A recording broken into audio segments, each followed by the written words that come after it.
Flight 842 from New York to Los Angeles was just about to take off, and Sarah Williams finally made it through the boarding gate, grumbling internally. After a morning full of mishaps and a 2-hour delay, she was impatient and in a foul mood. She walked briskly through first class, adjusting her bag as she searched for her seat, 2B. As she approached, Sarah saw that her seatmate, Marcus Reed, a middle-aged black man, was already settled in 2A, looking calm as he flipped through an economics magazine. Sarah sat down beside him, glancing at Marcus with a mixture of disdain and curiosity. Her cutting voice soon broke the silence, laced with a hint of sarcasm. "Do you fly first class often?" she asked, with a cold smile. Marcus, surprised, looked up from his magazine and met Sarah's gaze, wondering if he should even respond. He sensed the discomfort immediately but chose to keep calm. "Yes, a few times," Marcus replied politely, trying to keep the conversation brief. Sarah leaned toward him, as if trying to understand what had brought him there. "It's interesting. I mean, it's not a place where I see all kinds of people, if you know what I mean," she said, letting her assumptions hang in the air. Marcus took a deep breath, feeling the weight of her words. He'd lived long enough to recognize exactly what Sarah was implying. But rather than reply in the same tone, he chose to ignore her, turning his attention back to the magazine. Sarah, however, wasn't about to let it go. She kept glancing sideways at him, almost as if she were trying to figure out what he was doing there. After a few seconds of silence, she spoke again, her tone sharp with curiosity. "Sorry if I sound rude, but I'm curious. How did you get a seat here?" Marcus looked away from the magazine and met her gaze, serious now. "I'm here for the same reason you are. I paid for this seat." There was a moment of tension, and Sarah looked away. She shrugged, as if indicating it had just been a casual question, and settled back into her seat. "Yeah, sure," she murmured, trying to play it off. The plane had already reached cruising altitude, and the in-flight service had started attending to the first-class passengers. Sarah, however, wasn't willing to drop the topic. She kept giving Marcus a look mixed with distrust and contempt, her fingers tapping impatiently on the tray table in front of her. Suddenly, she let out a dry laugh and muttered loudly enough for him to hear. "It's amazing the kind of people they let in here these days. First class really has lost its standard." Marcus looked at her, still calm. He could feel her hostility and knew that any reaction might fuel more comments. Still, the urge to respond was growing. He decided, for now, to keep his tone neutral. "You seem bothered by something," he said, his voice calm. She looked at him, not hiding what she thought. "Well, since you asked. I'm just surprised. It's rare to see people like you here." Marcus raised an eyebrow, sensing that Sarah was going to keep the tension explicit. "Like me?" he asked, challenging her to explain. She let out a short, forced laugh, as if she were faced with something absurd. "Yes, like you. People who, well, don't look like they work in places that would pay for a seat like this. I mean, it must be an interesting story how you got here." At that moment, the flight attendant approached to serve drinks. "Would you like something to drink, sir, ma'am?" Marcus asked for a glass of water, still keeping his calm. Sarah ordered a white wine and, as soon as the attendant left, she continued. "Don't take this the wrong way, it's just that, you understand how things are, right? It must have been luck, maybe." Marcus took a deep breath and decided to answer directly. "The only luck I've had is being able to work hard, prepare, and have the privilege to buy my ticket without worrying about judgments." Sarah was silent for a moment, processing his response. Then, she gave a restrained smile, her expression tinged with cynicism. "Oh, sure, hard work. Too bad that's not something everyone knows how to value." Marcus felt the sting of her words, but instead of snapping back, he turned to the window, contemplating the clouds passing by. Sarah, satisfied with the last word, took a sip of her wine, convinced she had put Marcus in his place. The silence between them was thick, and the other passengers, though quiet, seemed clearly uncomfortable. The tension in the air was palpable. Marcus stared out the window, trying to stay calm as Sarah's words echoed in his mind. He'd been in situations like this countless times and knew that confronting her in the middle of the flight wouldn't change anything. He took a deep breath, trying to hold back the bitterness left by their exchange. Sarah, on the other hand, seemed content with the situation. She felt justified in her assumptions, and the glances from other passengers didn't seem to bother her. Soon after, the flight attendant returned to serve dinner, breaking the uncomfortable silence. "Sir, ma'am, the main courses are ready. We have grilled salmon with vegetables or filet mignon with wine sauce and mashed potatoes. Any preference?" Marcus, ever polite, answered calmly. "The filet, please." Sarah threw him another sideways glance and, without hesitation, ordered the salmon, settling into her seat. As soon as the flight attendant moved away, Sarah muttered another comment, not caring if anyone else would hear. "Funny how certain privileges seem to be accessible to everyone now, huh?" Marcus, instead of looking at her, lowered his head, letting a barely noticeable smile escape. He knew those comments said more about Sarah than they did about him. A passenger nearby, a man in a suit seated a few rows back, was watching everything intently. Finally, Marcus responded, his voice low, almost as if he were speaking to himself. "The real privilege is being able to treat people with respect, no matter who they are." Sarah pretended not to hear, continuing to sip her wine. The silence returned, heavier this time, as Marcus tried to focus on something else to push away the bitter feeling left by the exchange. The flight attendant brought their dishes and left them to their own thoughts. Marcus's words, though subtle, seemed to have stirred something inside Sarah, but she resisted admitting any discomfort, continuing to regard him with an air of superiority. The passenger who had been watching, the same man in the suit whom Marcus hadn't noticed yet, raised an eyebrow, as if he'd recognized Marcus. For a brief moment, he looked directly at Sarah, silently disapproving of what he'd just witnessed. The plates were served, but for Marcus, his appetite had vanished. Dinner continued in silence, but the presence of the watchful passenger a few rows back was beginning to unsettle Sarah. He seemed to notice every word and expression, as if he'd picked up on the tone of her interaction with Marcus. Sarah, impatient, shot a look at the man, but he simply continued to watch her, his expression serious and firm. Annoyed, Sarah murmured to Marcus, in a tone that suggested she was trying to justify herself. "Looks like we've got ourselves a little observer here. Some people just can't mind their own business, don't you think?" Marcus, keeping his head down, sighed before replying. Or maybe he's just noticing something that's bothering him. Silence returned as Marcus focused on his dinner, seemingly determined to ignore her. Sarah, however, couldn't shake the discomfort of being watched like that. She decided to address the man in the suit. "Excuse me, sir, but is something wrong?" She asked, with a polite yet slightly hostile tone. The man, lifting his head calmly, offered a small smile, but his gaze was full of reproach. "Actually, there is," he replied slowly. Situations where someone seems judged solely on their appearance always bother me. You seem pretty uneasy about the presence of the gentleman next to you. Sarah flushed immediately, unsure of how to react. She tried to regain her composure, but her expression betrayed her embarrassment. "I don't know where you got that idea, sir. I was just trying to make conversation." The man in the suit shook his head, clearly unconvinced. Conversation is one thing, ma'am. But making assumptions about who someone is, or where they come from, is something else entirely. Marcus stayed silent, but his eyes glimmered slightly at hearing those words. Sarah, for her part, felt challenged and turned to the man, no longer as confident.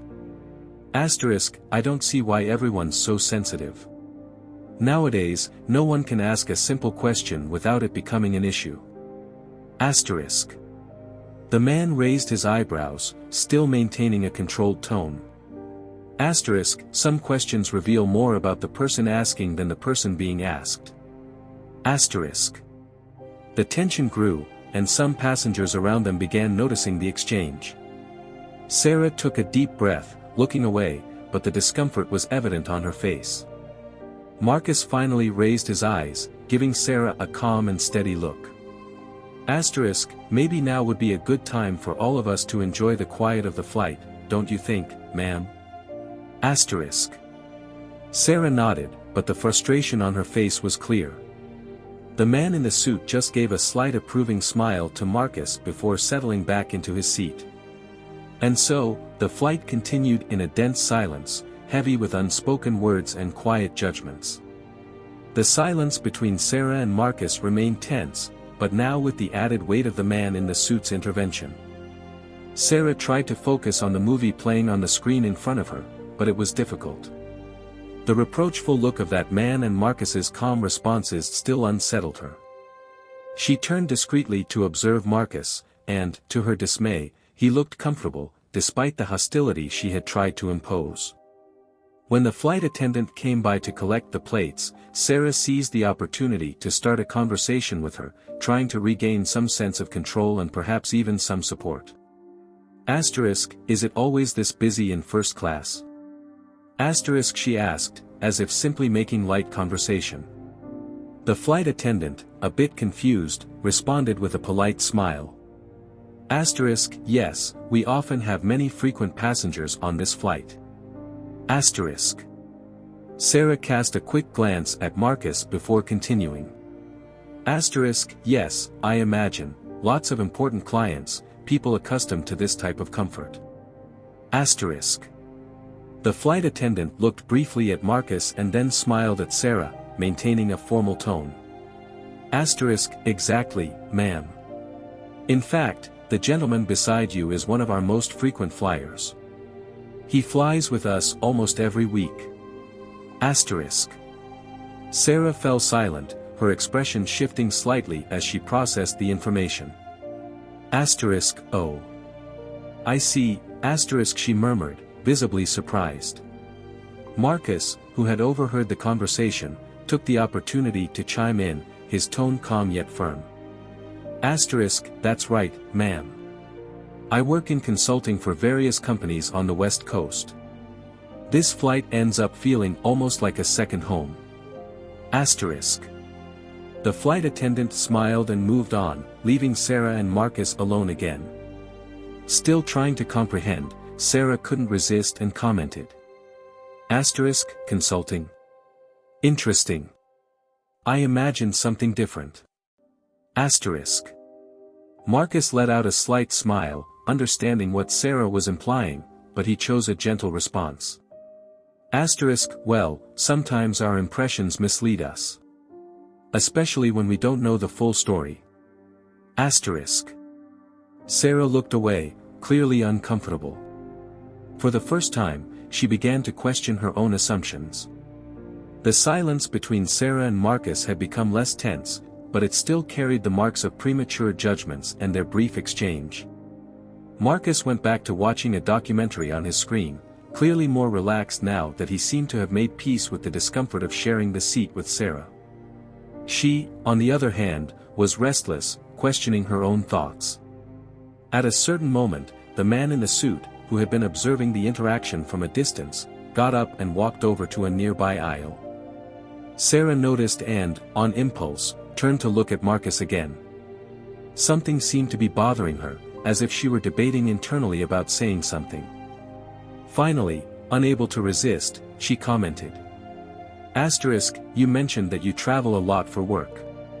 Sorry for the curiosity, but what specific area do you work in? Asterisk. Marcus raised his gaze, surprised by the change in Sarah's tone. She seemed more genuine, as if she truly wanted to understand who he was. He decided to answer, giving her the benefit of the doubt. Asterisk, I'm the CEO of a consulting firm that works on community development projects. We partner with groups to create opportunities in marginalized communities. Asterisk. She blinked, surprised, processing the information.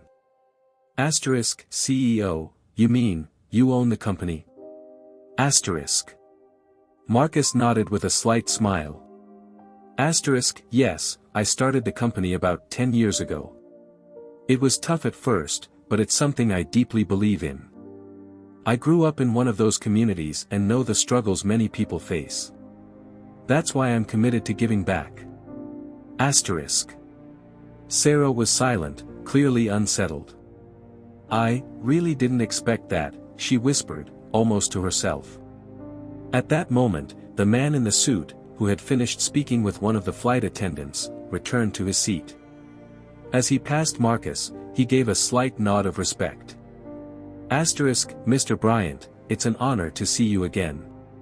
We all admire your work and everything your company does for the community. Asterisk. Sarah's jaw dropped upon hearing Marcus's name, finally realizing who he was. The weight of her earlier words and judgments now hit even harder as she learned of the prestige and impact of his work. Marcus just gave the man a polite smile and murmured. Asterisk, the honor is mine. I'm just doing my part. Asterisk. The man moved on, leaving Sarah speechless. She looked at Marcus, now filled with a mix of respect and regret. She knew that by underestimating him, she had revealed more about her own limitations and biases than anything about him. The atmosphere in the cabin shifted considerably after the revelations about Marcus. Sarah found herself torn between the shame of her prejudices and the need to justify her previous actions. The rest of the flight dragged on slowly, with a heavy sense of discomfort lingering in the air like a dark cloud. Marcus tried to refocus on his documentary, but he couldn't ignore the tension radiating from Sarah. He could tell she was wrestling with herself, and for a moment, he thought about reaching out. Yet, the decision to confront her about her behavior lingered in his mind. After a few minutes, Sarah couldn't hold back any longer and decided to break the silence. Asterisk, you know, I really didn't mean to be disrespectful. Sometimes, I just can't help it. It's something I've learned to do, judging people based on appearance. Asterisk. Marcus turned to her, his gaze calm but also slightly curious. Asterisk, why do you feel that need? What does it bring you? Asterisk. Sarah hesitated, considering his question. She felt exposed, as if the layers she had built over the years were being peeled back. Asterisk, it's like an instinct. I grew up in an environment that always valued what you have, how you look. I'd never met someone like you before, someone who didn't fit the image I expected. Asterisk. Marcus smiled slightly, though his expression was filled with compassion. Asterisk, do you think I'm any less because of how I look? Or because I don't fit your idea of what a CEO should be? Asterisk. Sarah felt frustration bubbling up inside her. She was starting to realize that her assumptions weren't just wrong, but harmful. That's what I don't understand, she admitted, her voice shaky. Asterisk, you seem so normal. It shouldn't be like this. I should know better. Asterisk. Marcus leaned forward, his expression more serious. Asterisk, we all have our own biases, Sarah. The difference is in how we choose to handle them. What you did was project your own insecurities and fears. What you do now can be an opportunity to change that. Asterisk.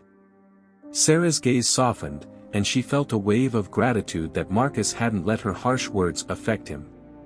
Asterisk, I want to learn. I want to change that. Asterisk. Marcus nodded, pleased with her sincerity. Asterisk, and that's the first part.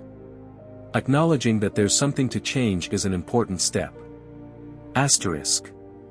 As the flight continued, the tension between them faded, giving way to a new sense of mutual respect and a willingness to open up and learn. Sarah no longer looked at Marcus with judgment but with genuine curiosity, as if beginning to understand the complexities of life and the people around her.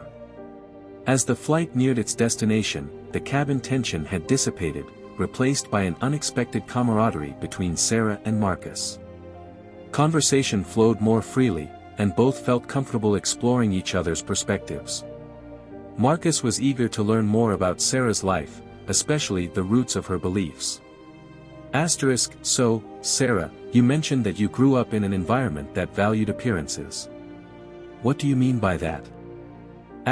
Marcus asked, interested in understanding her background better. Sarah hesitated for a moment, but Marcus's sincerity encouraged her. My parents always emphasized the importance of a perfect image. I grew up in a suburb where everyone had immaculate homes and luxury cars. They believed a person's worth was tied to what they owned, and it shaped a lot of how I saw the world. Marcus nodded, trying to connect with her experience. That must have been challenging. And now, looking back, how do you feel about it? She took a deep breath, recalling her younger years. I feel like I wasted so much time worrying about superficial things. When I met people who didn't fit that mold, like you, I realized how wrong I was. You're a clear example that someone's value goes far beyond appearances. Marcus smiled, a genuine smile that conveyed understanding. I believe we're all on a journey of self-discovery. It's encouraging to know that you're allowing yourself to learn and grow. But even as they talked, doubt still lingered in Sarah's mind. She couldn't shake the fear that she might not be able to change. What if I mess up again? What if I can't change the way I see people? She said, her voice reflecting her insecurity. You've already taken the first step, Marcus responded, his voice reassuring. Recognizing your mistakes is essential. Nobody's perfect, and we all make errors. The important thing is that you're willing to put in the effort to be better. Sarah looked at him, his words resonating deeply within her. Thank you, Marcus. I feel like I've learned so much from you. And I from you, he replied with a glimmer of gratitude in his eyes. This kind of conversation is what helps us grow and understand each other better. As they continued talking, the plane began its descent, and Sarah felt nervous again. What would happen when they disembarked? What would she say to others who might not understand her change? But Marcus, sensing her anxiety, spoke up. Remember, every day is a new opportunity. You may not control what others think, but you can choose how you respond to it. The plane touched down with a gentle tremor, and Sarah felt a mixture of relief and apprehension. Whatever awaited her outside the plane, she knew she was carrying with her a new perspective and a renewed determination. With a resolute look, she turned to Marcus and said, ready to head out? Let's see what the world has to offer us. Marcus smiled, admiring her new attitude. Together, they were ready to face whatever lay ahead. The airport was buzzing with activity as Marcus and Sarah disembarked. The sounds of rolling luggage, flight announcements, and conversations in different languages created a vibrant atmosphere, but Sarah felt a bit disoriented. The world outside felt like a reflection of her own uncertainties. So, what are you planning to do now? Marcus asked, noticing how she looked around, absorbing her new reality. I think I need to start reconnecting with some people, Sarah replied, adjusting the strap of her bag on her shoulder. I want to make amends with the people I hurt in the past. Marcus nodded, admiring her determination. That's great. Starting with an honest conversation can be a good first step. As they walked through the terminal, Sarah hesitated as they passed a group of friends who were chatting and laughing. She recognized them from her childhood, people she had lost touch with, and who, at some point, had fed into her own prejudices. "I don't know if I can face them," she said, stopping suddenly. Marcus stopped beside her, encouraging her to look at them. "You have nothing to lose. Just be yourself and explain how you feel.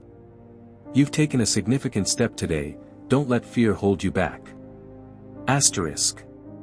With a deep breath, Sarah straightened up and took a step toward the group. Marcus followed, offering silent support. As they approached, one of the friends, Jake, recognized her. "Sarah?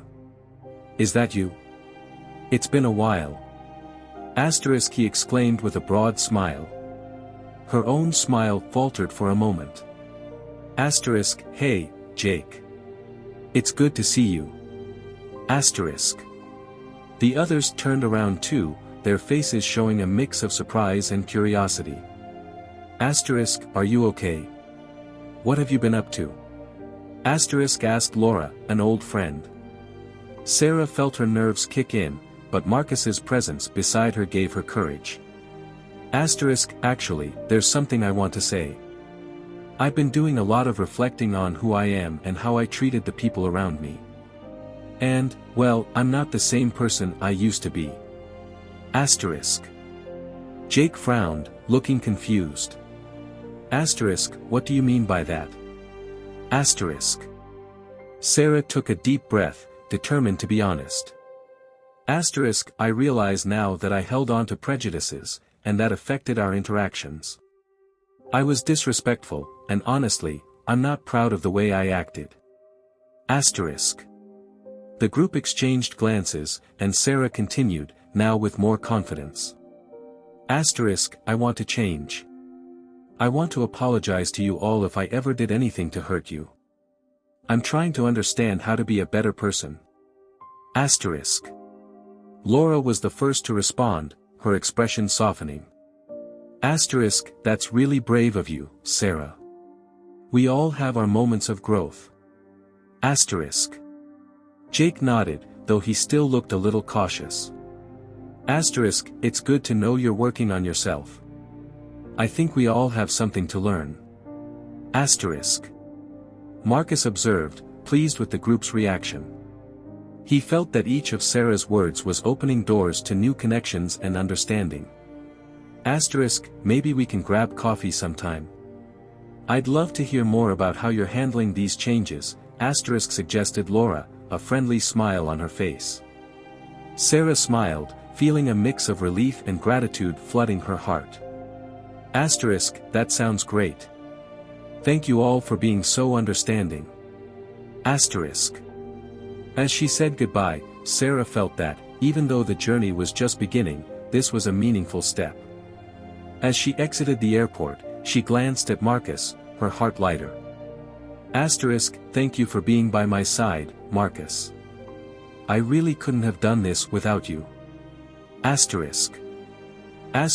You did all of this on your own, Sarah.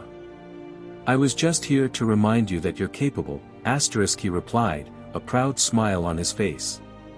Together, they walked out of the airport, ready to face new challenges and opportunities, with the certainty that change was possible when courage and an open heart led the way. After meeting her old friends at the airport, Sarah felt relieved and determined. She realized that the next step on her journey was to return to her hometown, Birmingham, Alabama, to confront the very environment where her prejudices had taken root. Though she feared her parents' reaction, knowing they held conservative views, she understood that she needed to have an honest conversation with them. The next day, Sarah and Marcus arrived in the small town. Her heart raced as they neared her parents' house, the place where she'd been raised with values she was now learning to question. Marcus had supported her along the way, but this was her moment to face this part alone. Sarah entered, finding her parents, John and Martha, sitting in the living room. They greeted her with warm smiles, but when Marcus appeared at the door, both of them grew slightly tense.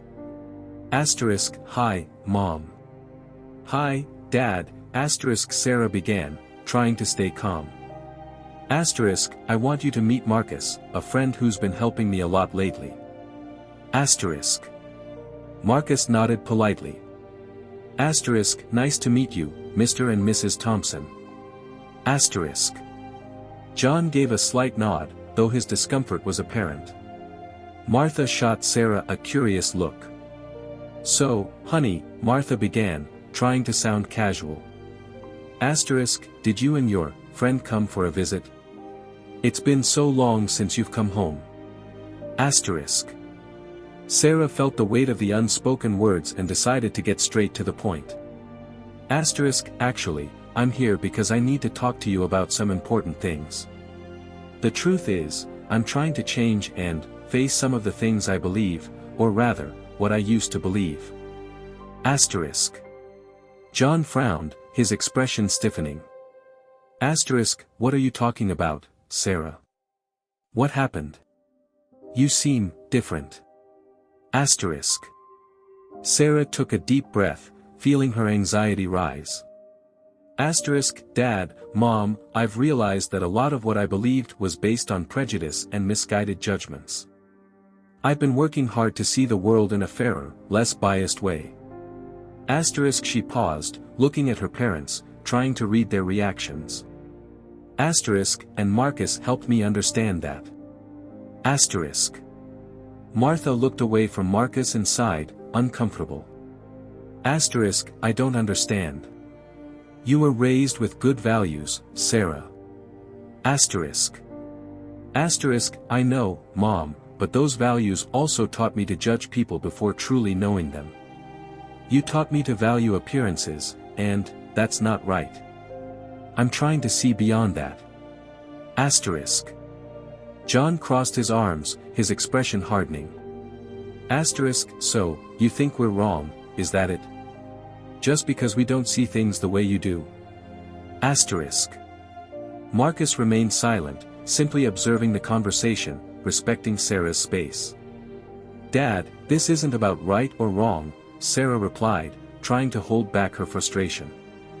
It's about seeing people for who they truly are, without judging them by the color of their skin, the way they dress, or how much money they have. Martha still looked uncomfortable, but there was a hint of understanding in her eyes. Well, dear, if this is truly what you want, then, we'll support you, Martha said with hesitation. But it's hard. People have their own views about the world, and you know how our town thinks. Sarah nodded, knowing that change was gradual. I know, Mom.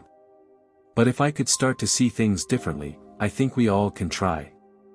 The first step is being willing to listen and respect others without making assumptions.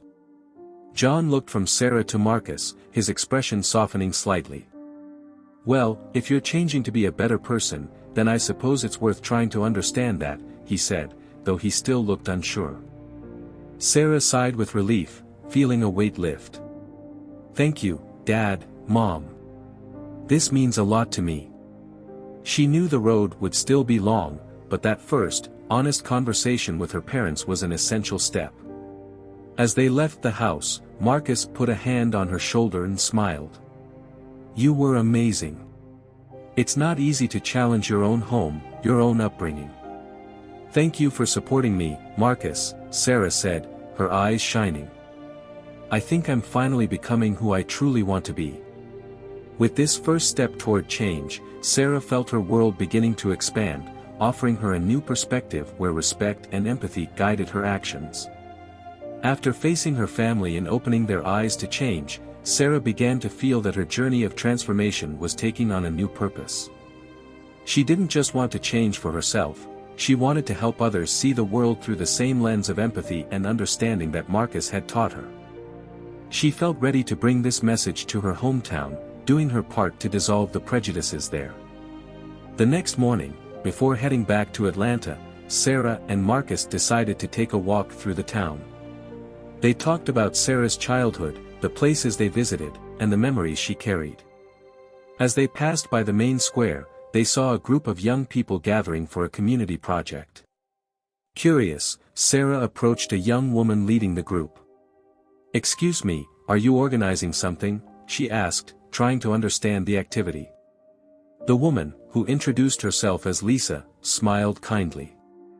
Yes, we're starting a project to help young people discuss social issues and inclusion here in Birmingham. We're trying to help people understand differences and build a more united community. Sarah exchanged a look with Marcus, a slight smile forming. It felt like the universe was giving her an unexpected opportunity. Lisa, could I help out? I'm heading back to Atlanta tomorrow, but I'd love to learn more about the project. I'm on a personal journey to reevaluate some things, and, well, maybe my story could be used for something positive. Lisa looked surprised and interested. Of course, Sarah. It would be wonderful to have you with us. In fact, we're hosting a discussion circle this afternoon at the community center. If you feel comfortable, we could arrange for you to share your story. Sarah nodded, feeling that this was the perfect opportunity to take action. That afternoon, Sarah and Marcus went to the community center. The room was filled with young people of all ages and backgrounds. The energy was vibrant, and Sarah felt a mix of nerves and excitement. She stood up and began to speak, with Marcus by her side, ready to support her. Hi, everyone. My name is Sarah, and, honestly, a few days ago, I was a very different person from the one I'm trying to be now. The young people looked at her, attentive, as she continued. I used to look at people and make snap judgments, especially if they didn't look like me or didn't fit my idea of what was right. But something opened my eyes. She looked at Marcus, who gave her an encouraging smile. He knew this was the hardest part, the public confrontation with her own flaws. I met someone who showed me that respect and empathy are the best paths. Marcus, she gestured toward him, taught me that appearances are only a small part of who we are. He made me realize just how wrong I was and how I could do better. Marcus then joined in the conversation. I thank Sarah for being here and for sharing this. Change isn't easy. Looking at ourselves and realizing we can do better takes a lot of courage. Lisa, who had been observing from the back, raised her hand, and Sarah gave her the floor. Thank you, Sarah and Marcus, for being here and being so honest. I think many of us have had similar experiences. It can be hard to admit, but it's exactly this kind of conversation that promotes change. A young man in the audience raised his hand and asked Sarah a question. How did you realize you needed to change? Sarah thought for a moment before answering. It was a combination of shame and surprise. Realizing that I was judging someone who was, in reality, so much more than they appeared to be. And that person, instead of confronting me with anger, chose to teach me. That moved me deeply. When she finished speaking, Sarah felt the weight of approval around her. The young people applauded, and some came up afterward to thank her and Marcus. Later, as they walked back to the hotel, Marcus smiled at Sarah. I'm proud of you. This is a big change. And believe me, it will make a difference. Sarah smiled back, finally feeling at peace. Thank you for believing in me, Marcus. I can't imagine a better way to start over. Now, Sarah understood that her journey of change wasn't just personal, it was a responsibility to those around her, an opportunity to build bridges where there once were walls. Back in Atlanta, Sarah felt renewed, as if she had finally found a purpose beyond her old routine. The experience at the community center in Birmingham had shown her the power of sharing her transformation and the importance of helping others break down their prejudices. Inspired, she decided she didn't want to stop there. She had a plan, and to make it happen, she knew she would need Marcus by her side. A few days later, she invited him to lunch at a cafe in downtown Atlanta. They sat at a table by the window, and she watched the passers-by with a thoughtful look. Marcus, I wanted to thank you once again for everything you've done for me. You could have easily ignored what I did, but you chose to give me a chance to change, Sarah began, her voice sincere. Marcus nodded, smiling gently. You know, Sarah, I've always believed that no one is born with prejudice. These are things we learn, and if we learn them, we can unlearn them. You're proving that. Sarah took a deep breath, feeling encouraged. That's what inspired me to want to do something bigger.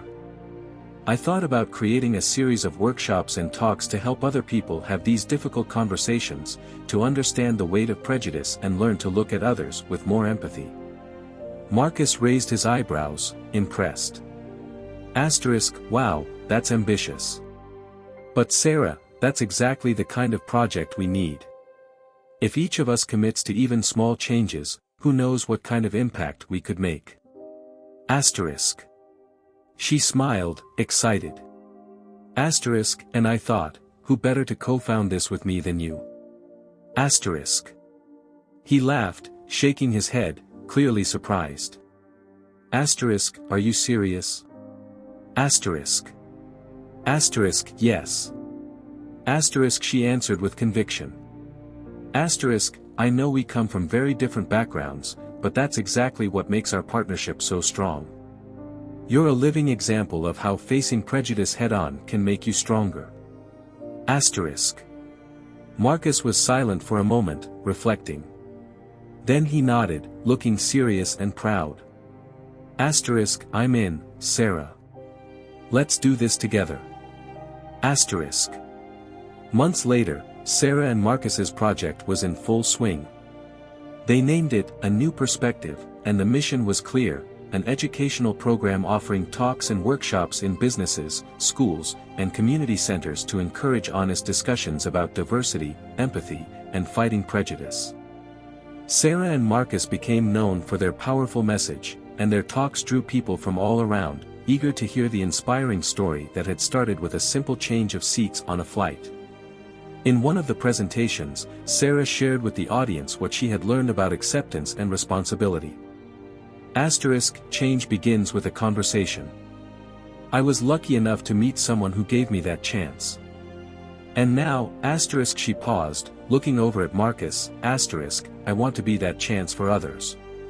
After the presentation, Marcus looked at Sarah, pride clear in his eyes. You've come a long way, Sarah.